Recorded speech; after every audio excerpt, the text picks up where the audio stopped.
There was a lawyer once. His name was Francis Scott Key. He penned a song that I'm sure you're aware of. You've seen it. It's in most hymnals throughout our churches. It's called the national anthem. It is our song as an American. We go, however, to a ball game. We stand in our church services and we sing the words of that song, and they float over our minds and our lips, and we don't even realize what we're singing. Most of us have memorized it as a child, but we've never really thought about what it means. Let me tell you a story. Francis Scott Key was a lawyer in Baltimore. The colonies were engaged in vicious conflict with the mother country, Britain. Because of this conflict and the protractedness of it, they had accumulated prisoners on both sides. The American colonies had prisoners and the British had prisoners. And the American government initiated a move. They went to the British and they said, let us negotiate for the release of these prisoners. They said, we want to send a man out to discuss this with you. They were holding the American prisoners in boats about 1,000 yards offshore. And they said, we want to send a man by the name of Francis Scott Key. He will come out and negotiate to see if we can make a mutual exchange. On the appointed day, in a rowboat, he went out to this boat and he negotiated with the British officials. And they reached a conclusion that men could be exchanged on a one-for-one basis. Francis Scott Key, jubilant with the fact that he'd been successful, went down below in the boats, and what he found was a cargo hold full of humanity, men. And he said, men, I've got news for you tonight. You're free. He said, tonight I have negotiated successfully your return to the colonies. He said, you'll be taken out of this boat, out of this filth, out of your chains. As he went back up on board to arrange for their passage to the shore, the admiral came and he said, we have a slight problem. He said, we will still honor our commitment to release these men, but it'll be merely academic after tonight. It won't matter. And Francis Scott Key said, what do you mean? He said, well, Mr. Key, he said, tonight we have laid an ultimatum upon the colonies. Your people will either capitulate and lay down the colors of that flag that you think so much of, or you see that fort right over there, Fort Henry? He said, we're going to remove it from the face of the earth. He said, how are you going to do that? He said, if you will, scan the horizon of the sea. And as he looked, he could see hundreds of little dots. And he said, that's the entire British war fleet. He said, all of the gunpowder, all of the armament is being called upon to demolish that fort.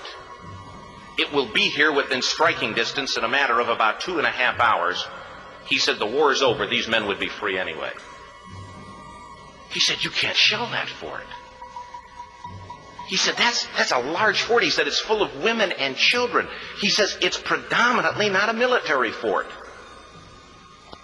He said, don't worry about it. They said, we've left them a way out. And he said, what's that? He said, do you see that flag way up on the rampart? He said, we have told them that if they will lower that flag, the shelling will stop immediately. And we'll know that they've surrendered, and you'll now be under British rule. Francis Scott Key went down below and told the men what was about to happen. And they said, how many ships? He said, hundreds. The ships got closer. Francis Scott Key went back up on top and he said, men, I'll shout down to you what's going on as we watch. As twilight began to fall, and as the haze hung over the ocean as it does at sunset, suddenly the British war fleet unleashed. He says the sound was deafening. There were so many guns that there were no reliefs. He said it was absolutely impossible to talk or hear. He said suddenly the sky, although dark, was suddenly lit. And he says from down below, all he could hear the men, the prisoners, saying was, tell us where the flag is. What have they done with the flag? Is the flag still flying over the rampart? Tell us. 1 hour, 2 hours, 3 hours into the shelling, every time the bomb would explode and it would be close to the flag, they could see the flag in the illuminated red glare of that bomb. And Francis Scott Key would report down to the men below, it's still up. It's not down. The admiral came and he said, "Your people are insane." He said, "What's the matter with them?" He said, "Don't they understand this is an impossible situation?" Francis Scott Key said he remembered what George Washington had said. He said, "The thing that sets the American Christian apart from all other people in the world is he will die on his feet before he'll live on his knees." The admiral said, "We have now instructed all of the guns to focus on the rampart to take that flag down." He said, "We don't understand something. Our reconnaissance tells us that that flag has been hit directly again and again and again, and yet it's still flying. We don't understand that." But he said, "Now we're about to bring every gun for the next 3 hours to bear on that point."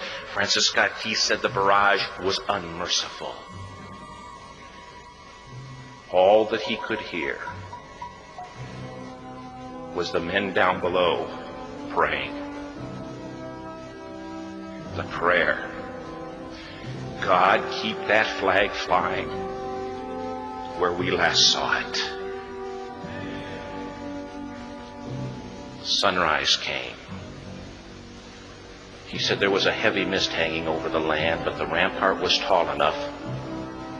There stood the flag, completely nondescript, in shreds. The flagpole itself was at a crazy angle, but the flag was still at the top. Francis Scott Key went aboard and immediately went into Fort Henry to see what had happened. And what he'd found had happened was that that flagpole and that flag had suffered repetitious direct hits. And when it had fallen,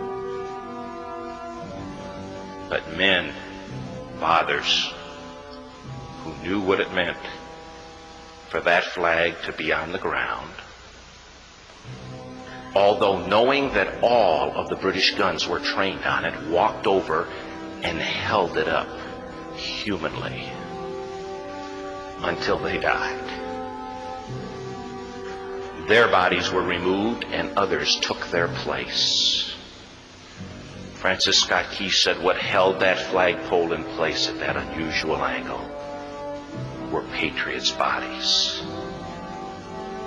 He penned the song, "Oh, say can you see by the dawn's early light what so proudly we hailed at the twilight's last gleaming? Or the rocket's red glare, the bombs bursting in air, gave proof through the night that the flag was still there. Oh, say, does that star-spangled banner yet fly and wave o'er the land of the free and the home of the brave?" The debt was demanded. The price, it was paid. Oh, say, can you see by the dawn's early light what so proudly we hailed at the twilight's last gleaming, whose broad stripes and bright stars through the perilous fight o'er the ramparts we watched were so gallantly streaming, and the rockets break clear, the bombs bursting in air gave proof through the night that our flag was still there. Oh, say, does star-spangled banner yet wave o'er the land of the free and the poor.